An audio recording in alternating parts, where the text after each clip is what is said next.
The first point that almost everybody needs to know about the philosopher Friedrich Nietzsche is this: he was not at all what people think he was. Nietzsche has had a bad name ever since Adolf Hitler came to power, embraced his philosophy, and used it as the foundation and justification for Nazism and the superiority of the Aryan race. But the truth is that Nietzsche would have been appalled by Hitler. The beliefs and practices of the Nazi regime were either distortions of his teachings or, in some cases, the direct opposite of what he taught. He is a man who has been made guilty by association, an association that he never initiated and that in fact occurred years after his death. Hitler believed in the supremacy and divine destiny of Germany. Nietzsche found nationalism abhorrent. Hitler despised the Jews. Nietzsche despised anti-Semitism. Hitler believed in the Superman, but Nietzsche wrote of an overman who gained power, not over others but over self. And although Nietzsche became most famous for his seemingly blasphemous comment that God is dead, what he meant, and what he wrote about, is that he felt people had stopped believing in God. How then did all of this happen? How did this man become the intellectual inspiration for Hitler and German fascism? It happened in large part because he had a sister who married a Nazi, worshipped Hitler, and took it upon herself to edit and publish her late brother's writing. In the process, she freely rewrote his book, without scruple or understanding, to make it fit with Nazi doctrine. She even committed forgery. This doesn't mean that there weren't ideas in Nietzsche's work that could be used to support Adolf Hitler's views. There were. All philosophies are open to such interpretation and subjective understanding. And many of his views were harsh, bleak, and pessimistic. But the national and racial superiority that made Nazism so deplorable is considered by almost all scholars and historians to be a deliberate perversion of Nietzsche's true thoughts. It seems almost tragically fitting that the work to which Nietzsche dedicated so much care and energy would later cause such turbulence. His own life was filled with turbulence, with severe pain and illness, and eventually with insanity. That very darkness which consumed his being seemed to follow him even after he died. Life started out well enough for Nietzsche, who was born October 15, 1844, in a village near Leipzig, Germany, where he was welcomed by an ecstatic and proud father. His father, a Protestant minister like his father before him, wrote at the birth of his first son, "O exquisite festival! O unspeakable holy duty! Bring me then this my beloved child, that I may consecrate him to the Lord." He named his beloved child Friedrich Wilhelm after the King of Prussia. 2 years later came the next baby, Elizabeth, who would grow up to serve as Nietzsche's chief revisionist. Then, like German clockwork, 2 years after Elizabeth came the last child, Joseph. The same summer that Joseph was born, when Friedrich was 4 years old, Pastor Nietzsche struck his head in a fall, injuring his brain. He died within a year, and 6 months later the baby Joseph took ill and also died. Friedrich Nietzsche soon found himself the only male in a large household full of women. His mother, his sister, 2 maiden aunts, and his widowed grandmother, who moved the whole family to a town called Naumburg, where she'd lived before her marriage. There he began his schooling. As a child, Nietzsche was serious and devout, like his family. He liked to recite passages from the Bible and sing religious hymns. His grandmother, who took charge of the household, decided he should attend a public school, so he would be exposed to a variety of social groups. It was a noble and democratic idea, but it failed miserably. The boys in the school were tougher than little Friedrich and got their kicks by ridiculing his obedience and studiousness. At this point, his mother intervened and transferred him to a private school. He was happier there, and even though solitary by nature, managed to make 2 good friends. With these 2 and his sister, he formed a little club of which he was the leader. As leader, he invented toys for them, painted pictures, wrote poems and plays, and made up fairy tales. By the age of 10, he'd already written more than 50 verses and composed performance music for Christmas. By the age of 14, he was working on his autobiography. Around this time, he also began to develop the excruciating headaches that would torment him his whole life. When his elementary education was complete, Nietzsche enrolled at a famous boarding school called Schulpforte, which was as strict as the notorious boarding schools of England, but focused more on classics and less on sports. He spent 6 years there while he made his transition from adolescence to adulthood. During vacations, he founded a small literary society with his friends, in which they discussed art, history, and literature. Like adolescents in almost every age, they also found and became impassioned about the music they felt expressed their own generation. In this case, it was the music of Richard Wagner. Nietzsche later wrote, "I could not have endured my youth without Wagner's music." When he was 20, Nietzsche entered the University of Bonn as a student in philology, literary, and especially classical studies. Unlike his boarding school, the atmosphere at Bonn was relaxed and free, and Nietzsche finally blossomed socially. He joined the Franconia, a student society, more like a fraternity, to which Bismarck had once belonged. With his brothers in Franconia, he drank, matched steins of beer, danced, sang, and even once fought a duel, but it lasted only a semester.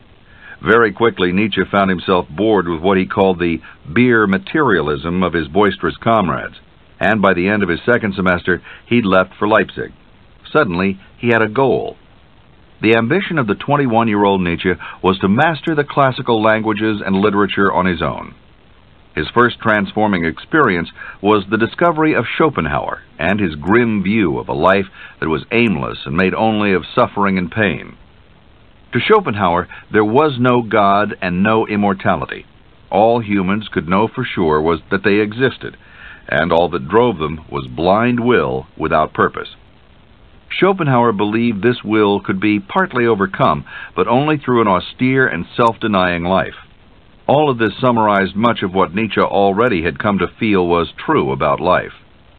The stay in Leipzig lasted 5 years, in which Nietzsche's career and reputation steadily progressed.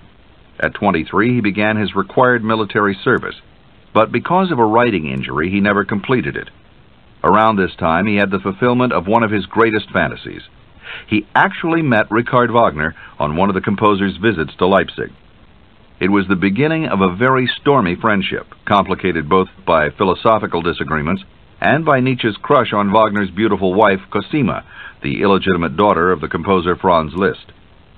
At the age of 25, Nietzsche accepted a teaching post as professor of classical philology at the University of Basel in Switzerland, a very sophisticated city that welcomed him into its social life.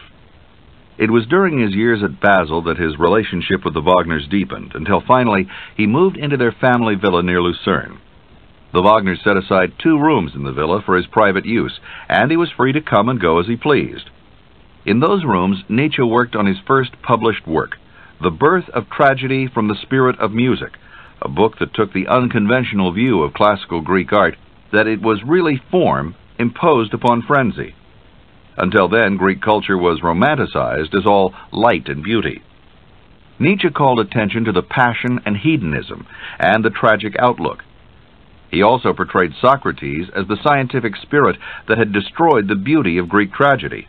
And finally, there was a laudatory chapter about his friend and idol Wagner, claiming he had revived the tragic myth in an otherwise dry and scientific world through his music. Wagner, who was the same age as Nietzsche's father would have been, treated his new friend more like a brilliant disciple and an errand boy.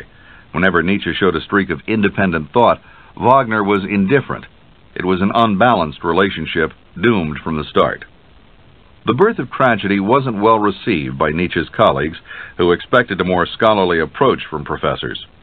Meanwhile, Nietzsche began giving lectures entitled The Future of Our Educational Systems, in which he attacked schools for their insipid curriculums and over-specialization. His interests began moving farther and farther away from language and literature and closer to philosophy and social commentary. From his late 20s to early 30s, he wrote 4 works called Untimely Meditations, a reference to Descartes' book Meditations, which included an essay on Wagner that showed a subtle shift in attitude. Nietzsche had been growing more and more critical of Wagner until finally he wrote, "As early as summer of 1876, I took leave of Wagner. Ever since his return to Germany, he has lowered himself step by step to everything I despise, even anti-Semitism." It hadn't helped that Wagner had refused to read Nietzsche's latest book, partly because it was dedicated to Voltaire, and Wagner had a distaste for the French. But Nietzsche was most offended by Wagner's nationalism. Still, their final break didn't come until Wagner began composing Parsifal, a work that Wagner saw as a compromise with Christianity, and Christianity was something Nietzsche could not abide. He was an atheist who believed that religion thrived not on the strengths of people, but on their weaknesses. Far from offering them salvation, he believed it offered an escape and deprived people of the chance to develop their own courage and wisdom. So deep was his revulsion that he called Christianity the one great curse, the one immortal blemish of mankind. By now, Nietzsche was in his mid-30s, a rather imperious-looking man with an intent expression. For the first moment or two, all one noticed when looking at him was his enormous bushy mustache that concealed his mouth and extended from his nose almost to his chin. Then one would notice the equally prominent eyebrows that formed a continuous bushy ridge at the edge of a prominent sloped forehead, forming a bristly eave over his deeply set eyes. It's a fierce face that reflects something of his inner struggles. At an age when most men were entering their prime of life, Nietzsche instead began to physically deteriorate because of a combination of eye trouble, dysentery picked up in the army, and the migraines that plagued him from childhood. He had to turn himself over to the care of his domineering sister, Elizabeth. She, in turn, had to divide her time between an ailing mother and an ailing brother. Nietzsche's illness forced him to take repeated leaves from the university, which he used to wander about Germany, Switzerland, and Italy in an attempt to find an environment he felt he could live and work in. He briefly considered marriage to a Dutch girl, whom he seemed chiefly to admire because she had formed a philosophy around Longfellow's poem Excelsior, but apparently this wasn't enough to sustain a long-term relationship. Finally, when he was 35, Nietzsche resigned his post as a professor, too ill and too bored with philology to continue. From then on, his life was one of roaming and writing. He became increasingly isolated, restricted himself to fewer and fewer friends, and struggled to endure the torments of his body. By now they were numerous. The headaches sometimes confined him to his sofa or bed for days at a time. The stomach cramps were accompanied by bloody vomiting. He suffered fever, loss of appetite, fatigue, chills, and night sweats. His eyes were so weak that he described himself as 3/4 blind, and they would swell up and water if he worked for more than an hour and a half. Nevertheless, he worked sometimes for 10 hours at a stretch. The result was maddening headaches that only narcotics could subdue. Soon he required larger and larger doses, until he was taking 50 grams of chloral hydrate just for a few hours' sleep at night. It was the beginning of a vicious, irreversible cycle. The drugs put his stomach into even deeper revolt, so that renewed spasms of vomiting and headaches demanded even more drugs. For long periods of time he had no respite, not even the shortest moments of comfort or freedom from pain. In spite of his suffering, Nietzsche wrote furiously, filling endless notebooks with his thoughts and verses, even though he was usually able to sit at his desk for only short periods of time. During this time he published Human, All Too Human, a book which he built around aphorisms from his notebook that covered such topics as immortality, the pointlessness of Christianity, marriage, dreams, war, and a united Europe. Nietzsche hoped for a Europe in which nations and nationality would eventually disappear. The book also included some comments about the Jewish race that demonstrate just how dramatically his views were later distorted. He wrote, "The whole problem of the Jews exists only in nation-states, for here their energy and higher intelligence, their accumulated capital of spirit and will, gathered from generation to generation through a long schooling in suffering, must become so preponderant as to arouse mass hatred and envy.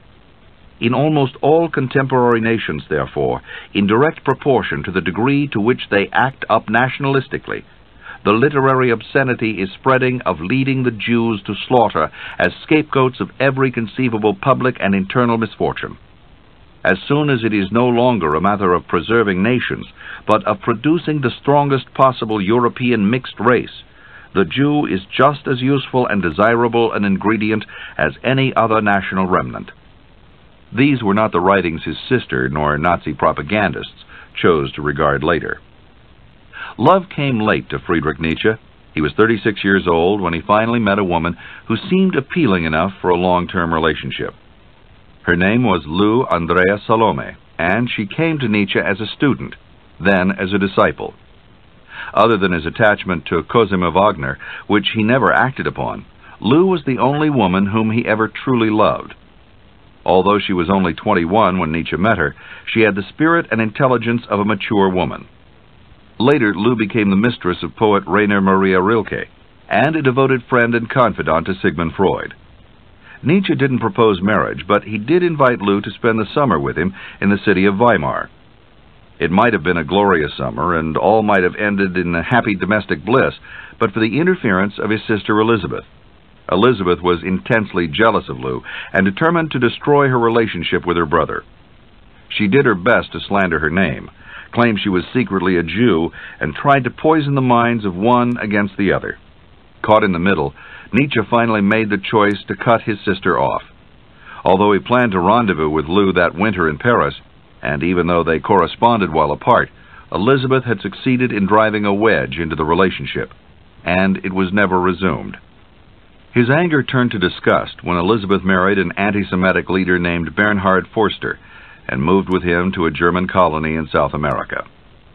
The year after his aborted love affair, when he was 37, Nietzsche wrote a second book based on his aphorisms called Dawn, which tried to explain all human behavior in terms of two drives, power and fear. Shortly after, he discovered a beautiful valley in eastern Switzerland, where he took a dark back room in an inn. Here he was happier and healthier than he'd been in years. He continued to write and invented the character of Zarathustra that was his most inspired creation, and served as his alter ego. Through the mouth of Zarathustra would come all the inner thoughts, impassioned ideas, and prophecies that made him famous. Finally, he began to work Zarathustra into a book of 4 parts, which took him 3 years to complete. It was entitled, Thus Spoke Zarathustra, and it was his masterpiece. Nietzsche worked on Zarathustra mostly in his peaceful valley in Switzerland, but also during vacations in Nice and Zurich. He had trouble getting the first 3 parts published, and when he finally did, no one seemed to pay any attention. He had the 4th and final part printed privately, with the plan of giving them only to friends who, as he said, deserved them. That amounted to a total of 7. He then went on to his next 2 books, which were, in essence, an explanation of Zarathustra. There were now only 4 years left before his mind would go, but in spite of occasional flickerings of madness, he used those years well. He wrote about Wagner, including a parody of the Ring opera, other books about Christianity, and a rather amusing autobiography that had 4 chapters entitled Why I Am So Wise, Why I Am So Clever, Why I Write Such Good Books, and Why I Am a Destiny. He also began to work on a book tentatively entitled The Will to Power, which he would never complete. It was the book that would later fall into the clutches of his self-serving sister, who would revise it to suit her own political doctrines. The madness of Friedrich Nietzsche began when he was in his early 40s, and had completed its work by the time he was 44. He claimed it was a result of syphilis contracted in a brothel back in his student days, a diagnosis that's backed up by modern doctors. By the end of 1888, he was having delusions and losing his sense of identity. He burst into tears when he saw a driver flogging a horse in Italy, flung his arms around the horse's neck and collapsed. When he was carried, raving incoherently, to his lodgings, he jotted a postcard to a friend that said, "Sing me a new song. The world is transfigured, and all the heavens rejoice," and signed it, "The Crucified." This was followed by more enigmatic notes to other friends, including one that was signed Nietzsche Caesar, and one to Cosima Wagner that said, "Ariadne, I love thee, Dionysus." Yet another to an old colleague read simply, "Have abolished Wilhelm Bismarck and all anti-Semites." The myths, the visions, the hopes and prophecies of his life and writings had become too immense to hold. Perhaps the greatest irony of Nietzsche's illness is that just as his mind descended into darkness, his fame was rising like the sun itself. Eminent professors began to lecture on his work in 1888, the year of his first real breakdown. And within a decade he had gained world renown. But when told of his growing fortunes, the words never reached the brain. Nietzsche was drugged, sent back to Germany, and placed in an asylum until his mother brought him home. Elizabeth, whose husband had committed suicide, returned from South America and helped in his care, while also taking control of his writings. By now he was partially paralyzed and completely removed from reality. Nietzsche died in 1900 at the age of 56 and was buried in a churchyard beside his father. But the greater monument was erected in the Swiss mountains, above the valley where he'd been happiest and created his greatest work. On that mountain, carved in a stone, are the words from an ode he wrote, which he called Drunken Song. The drunkenness he refers to is the intoxication of joy. O man, take care. What does deep midnight say? I slept. Out of the deepest dream I woke. The world is deep, and deeper than it seemed to the day. Deep is its woe. Joy, deeper still than sorrow. Woe speaks, go, but all joy wants eternity, wants deep, deep eternity. Some years after he died, Elizabeth took Nietzsche's notebooks, extracted what appealed to her, and published it in the book The Will to Power. By editing and forging Nietzsche's papers, and especially his book, she constructed the deceptive image that made him seem the embodiment of Nazi principles. She even had his death mask resculptured to reflect an expression more to her preference. Elizabeth Nietzsche was a fanatic woman who lacked intelligence and who Nietzsche himself referred to as an anti-Semitic goose. She lived on a generation after her brother, met Hitler in her old age, and formally presented him with Nietzsche's walking stick. It wasn't until World War II was over and Hitler was in his ashen grave that historians discovered just how much she'd altered, hidden, revised, and forged her brother's work. By then, it was too late. The warped view of Nietzsche she perpetuated had already become a legend, and his name would forever be linked with the most dismal period of modern history. Nietzsche's writings had such a broad effect on future writers and thinkers that it's been said no person alive has not been influenced by him, whether they realize it or not. He wrote mainly in aphorisms, a proverb or maxim that briefly states a principle or truth, such as his statement, "What does not destroy me makes me stronger," or, "So long as men praise you, you can only be sure that you are not yet on your own true path, but on someone else's." His language was often eloquent, creative, and passionate. Thus Spoke Zarathustra is Nietzsche's masterpiece, written between the years of 1881 and 1884, when he was mostly in his late 30s. He subtitled it, A Book for All and None. Zarathustra is another name for Zoroaster, a great Iranian spiritual leader of the 6th or 7th century BC. The religion founded upon his teachings is called Zoroastrianism. It recognizes two creative powers, one good and one evil, and teaches the final triumph of good over evil. Zarathustra, as Nietzsche chose to call him, was a figure that had haunted him since childhood. He first saw him in a dream and gave him different names at various times, finally settling on Zarathustra in 1881 when he was 37 years old. At the time, he was taking a walk by a lovely lake in the valley of Switzerland where he'd settled to regain his health. Several months later, he became possessed by the entire legend and began work on the first part of the book, which he wrote in a fever of excitement. He finished it within a month, on the very same day that his fallen idol, Richard Wagner, died in Venice. The second part he wrote in only 10 days. Part 3, which he intended as the end, was written with equal fervor and speed, but when he finished it, he felt the 3 parts were still incomplete. Finally, he added Part 4, completing the entire book in 1884 when he was 40 years old. Nietzsche wrote Thus Spoke Zarathustra in a style of rhythmic prose poem and filled it with electric phrases that sometimes sound like they're coming from a prophet on a mountaintop. He claimed, and few would argue, that the brilliance of his language rivaled that of Luther's Bible translation and the poet Goethe. "I am assuming," he wrote with candor, if not modesty, "that with this Zarathustra I have perfected the German language." It was many of the memorable phrases that Nietzsche invented which were later taken out of context and used as slogans for Nazism. Here he described the Overman, which George Bernard Shaw later turned into the Superman.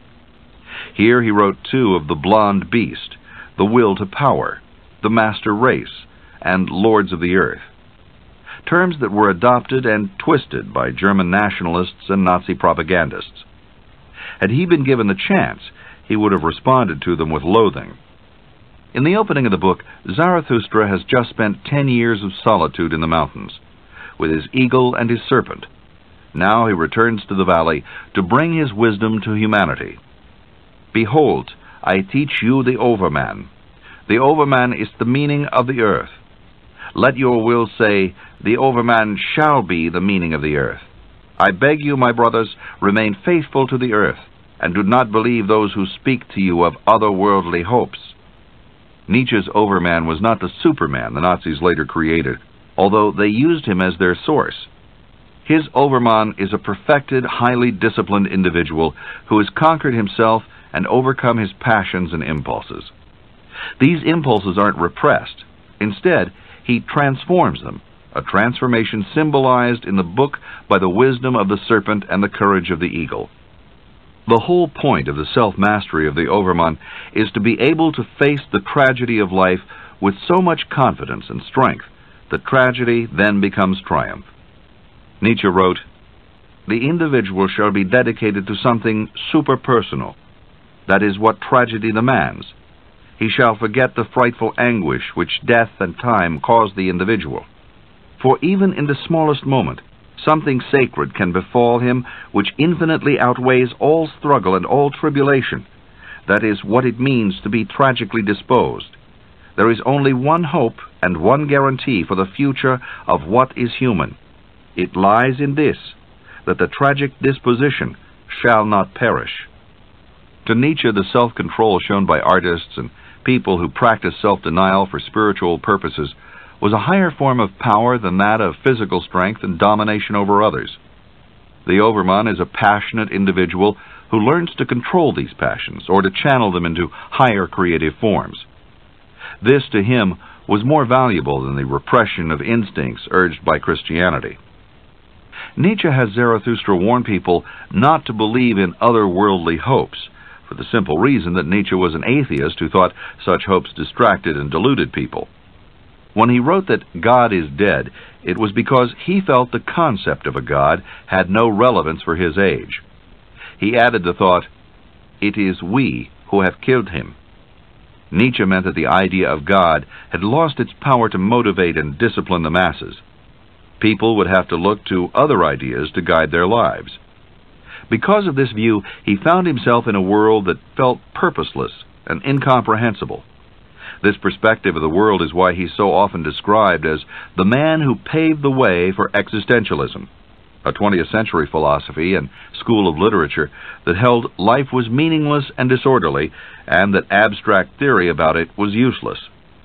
All that existed, by Nietzsche's theory, was the world of phenomena as perceived by our senses.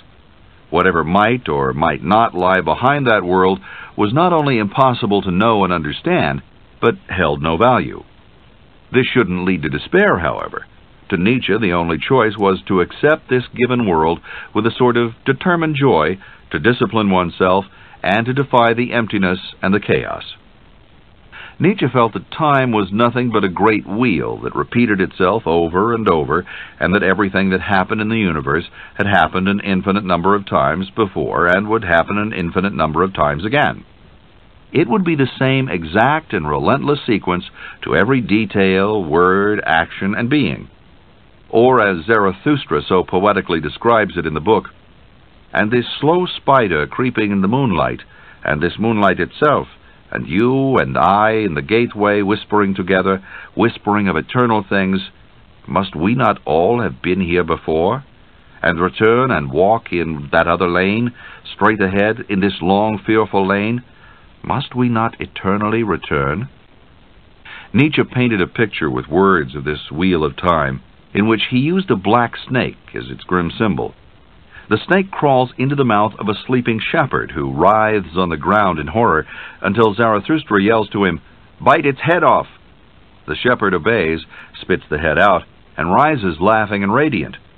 He has defied the curse of relentless time with his heroism. It's the sort of brave and cheerful approach that Zarathustra expressed earlier in the book when he said, "Was this life? Very well then, once again." Perhaps what is most outstanding about Nietzsche's work was the remarkable prescience and insight it showed. He prophesied a century of world wars, revolution, and turmoil, during which everything false and weak would be destroyed. Out of this would come a new force, a rule of the strong.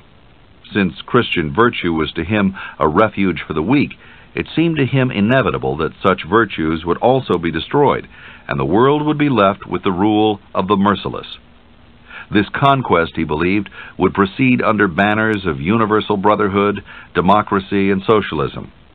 He once said, "How good bad music and bad reasons sound when we march against an enemy." Nietzsche plunged through the conventional veneer of his age and came out on the other side, a man both admired and hated by history. He inspired and influenced a virtual encyclopedia of great thinkers and artists that followed him. He had impact on the writing of Thomas Mann, Hermann Hesse, Rainer Maria Rilke, André Gide, André Malraux, Jean-Paul Sartre, Albert Camus, George Bernard Shaw, W.B. Yeats, and Eugene O'Neill. 8 of those men won the Nobel Prize for Literature, and one of them, O'Neill, paid tribute to Nietzsche when he accepted his award. Another writer who was influenced by Nietzsche was Stefan George, a famous German poet whose circle of followers included a man who died in an attempt to assassinate Hitler. Nietzsche's influence on historians, philosophers, and other scholars was equally as profound. Oswald Spengler wrote in his Decline of the West that he owed everything to Nietzsche, along with Goethe. Freud admired him so much that he not only admitted he owed much of his inspiration to him, but commented that his insights often agree in the most amazing manner with the laborious results of psychoanalysis, and Nietzsche had a more penetrating knowledge of himself than any other man who ever lived, or was ever likely to live. For a time, those insights and that knowledge were horribly exploited. Nietzsche remains one of the few great people in history whose ideas were most passionately embraced by the very people he would have despised the most. Yet, if time is an endless wheel, as he believed, perhaps next time, instead of repeating itself, it will chart a new course in the direction he always intended.